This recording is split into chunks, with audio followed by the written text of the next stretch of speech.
இன்னைக்கு வேர்க்கடலை பத்தி பார்க்க போறோம். வேர்க்கடலில் உள்ள தேவையான நல்ல கொழுப்பு சத்தும் அதனுடன் அதிகமான புரதச்சத்தும் இருக்கின்றபடியால் அவை உடலுக்கு தீங்கு விளைவிப்பதில்லை.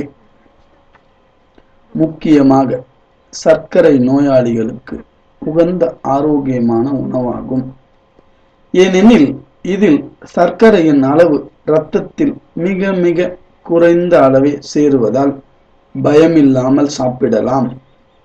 மேலும் அதில் இருக்கும் மெக்னீசியம் என்ற வேதிப்பொருள் இன்சுலினை சுரக்கச் செய்து ஹார்மோனை துரிதப்படுத்தி சர்க்கரையின் அளவை கட்டுப்படுத்துகிறது.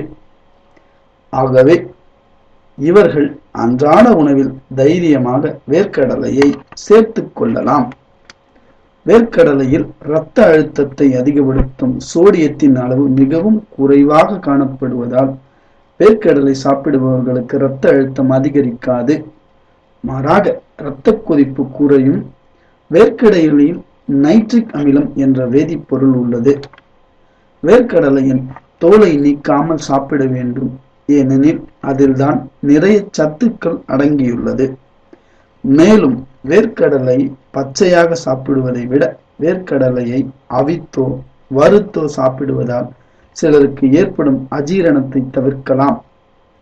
பொதுவாக உடல் எடையை குறைப்பவர்கள் நொறுக்கு தீனிக்கு பதிலாக வேர்க்கடலையை சாப்பிடலாம். ஏனெனில் இவை சாப்பிட்ட திருப்தி விரைவிலேயே கிடைப்பதால் மேலும் மேலும் எதையாவது சாப்பிட்டு உடல் எடையை கூட்டும் நிலை வராது. ஆனாலும் இதில் உடல் எடையை கூட்டும் புரதச்சத்து அதிகம் இருப்பதால் அளவோடு சாப்பிடுவதுதான் இவர்களுக்கு நல்லது.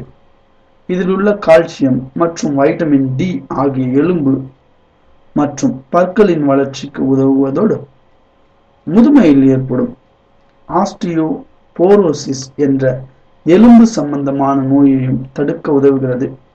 உலகம் முழுவதும் எளிதில் தங்கு தடையின்றி கிடைக்கும் முக்கியமான ஊட்டச்சத்து உள்ள உணவுப் பொருள் நிலக்கடலையும் ஒன்றாகும். வேர்க்கடலையில் உள்ள புரதம் சரிவிகிதமாக அமைந்திருக்கிறது. எனவே குழந்தைகள் வளர்ச்சி தடையின்றி இருக்க நிலக்கடலை நல்லது. மேலும் வேர்க்கடலையின் மேல் உள்ள பிங்க் கலர் தோலுக்கு நீரிழிவு நோயை கட்டுப்படுத்தும் ஆற்றல் உண்டு. அது மட்டுமின்றி வேர்க்கடலையில் உள்ள மெக்னீசியத்திற்கு இன்சுலின் சுரக்கும் ஹார்மோன்களை துரிதப்படுத்தும் சக்தி உள்ளது.